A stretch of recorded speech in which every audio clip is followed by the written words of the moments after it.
Hello everyone, Zellerant here, and today I wanted to just talk a little bit about Zenless Zone Zero. That I just finished the 1.4 story. I did that on stream.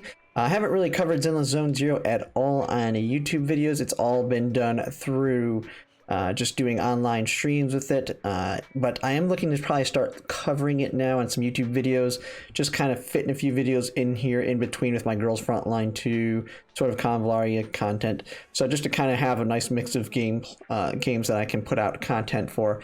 And so far with 1.4, the changes they've had, as I've seen the iterations from 1.0 to 1.1 to 1.2, they've only gotten better and better and better as we've progressed through it.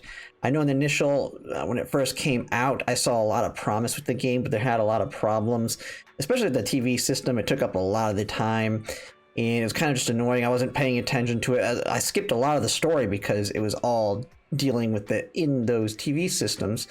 And they slowly have kind of whittled that away to being more optional. Like I didn't even run into it at all at 1.4 so far. I think it's still in here if you want to do some of the optional content with it.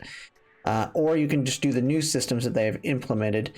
And we've kind of seen that with a little bit with the story in 1.4, where you would normally have had a TV system in the old way they were doing it. This time you're actually walking around as Miyabi, as well as with the MC. You're just kind of walking around within the hollow rather than actually doing it through the TV system, and it worked out great. This made the story actually work out a lot better. You could actually understand kind of what was happening, and actually a lot of the cutscenes and stuff in this seem to be significantly improved from the past ones. And it kind of all built, I mean, the kind of ending this story kind of get you a kind of like an ending to an arc. Kind of felt pretty good on that aspect too. That kind of tied everything together from the previous ones. It's kind of now getting ready to lead into like a second arc on the story. That's pretty good on the story side of things. But it was like a lot more combat. I felt like there's still a little bit of that, a lot of talking, but that's just the story building that you have in this game. Same problem that I think Honkai Star Rail has, with a lot of just a lot of talking, which can sometimes, I'd rather than be fighting while they're talking, which they did to an extent, which is, so they're talking, so you're building up the story while they're fighting, but it just a little bit too much for my taste, but it does pretty good overall on that. A lot of good graphics and cutscenes within that aspects. But then when it comes to the gameplay, especially on the characters that have come out as they've progressed, I feel like they've just gotten better and better and better. And it's not all just the power creep, because right now Miyabi definitely was the main character, that one person that I was kind of waiting for to see how the game progressed. Because we already had known about her existence when the game released, and we had seen leaks on her estimated time of coming out. And while normally I would have quit this game earlier, I kind of said, hey, I'm just going to kind of stick with it. Play the game up until she comes out to kind of see where it progresses and see how it goes. So I just kind of maintained getting the currency and doing all the events as much as I can, as quickly as I can. And definitely massive improvements as we gone through the characters.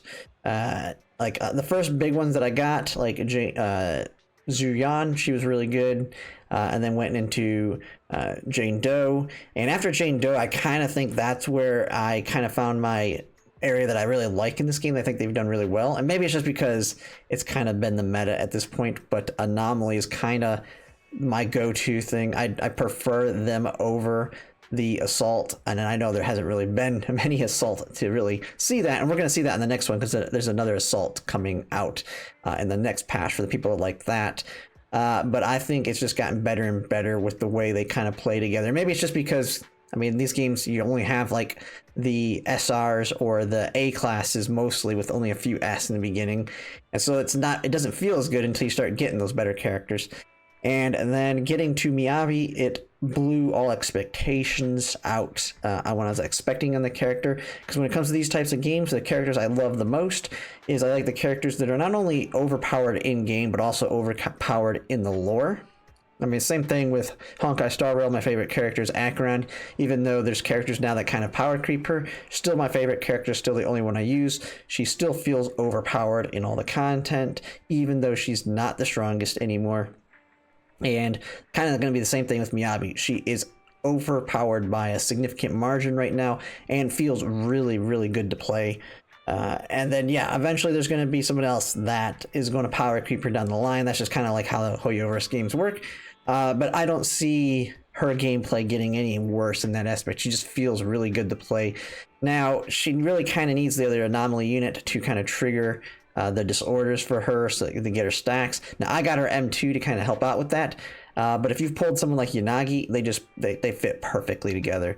And if I wouldn't have got her M2, I would have just stuck. I mean, you just stick with Yanagi, and there'll be future anomaly units that'll work well with her. Similar to the same thing with Acheron, where if you don't have her E2, you pretty much have to stick to the Nihility units. It's going to kind of be the same with her. She's going to be overpowered, but she's going to be kind of selective on her teams unless you want to pull extra dupes on her. But overall, just feels good. I mean, the best feeling character of them all, and they've improved every time for me. I mean, Jane Doe felt good, and then Bernice, I was like, holy crap, she feels good. Then Yanagi, she felt really good. And it's just gotten better and better. I'm kind of excited to see what comes up next. I mean, I've already seen leaks. I can't really go into discussions on the next characters coming out, but they look really good as well. I'd say a step below Miyabi, but this was kind of that finishing of the arc, overpowered Void Hunter unit. And Hoyoverse seems to do that with their powerful lore characters, whether it's the Archons in Genshin Impact, the Emanators in Star Rail, and now the Void Hunters in Zenless Zone Zero. They just make them broken, and they also feel broken in the games, and that's kind of with that. But the events have been pretty good. The mini games aren't as tiresome as some of the past ones had been. Like it has that little mini tower defense game that I've been doing. It doesn't really play well on stream. It kind of felt a little boring for streaming it, but it feels good to kind of just do on the side when I'm maybe doing something else. So overall, that's been good in the game.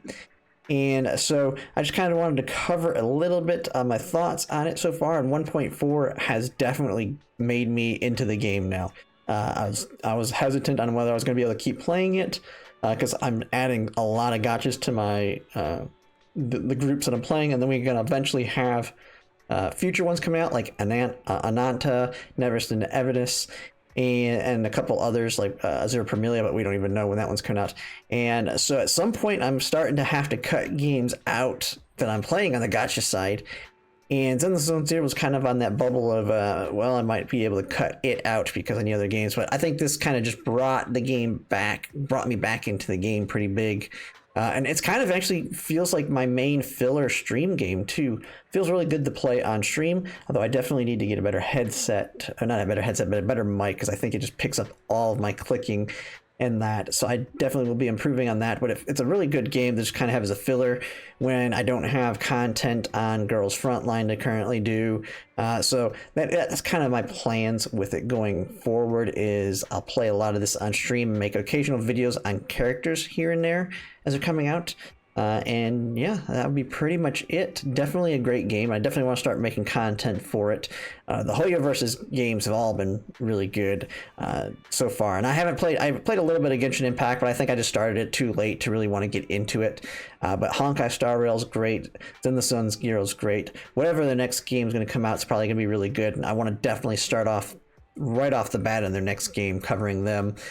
So yeah, that's pretty much it. 1.4 is huge, and if you haven't played Zenless Zone Zero in a while, or you haven't even tried it yet, this is the perfect time to get into it.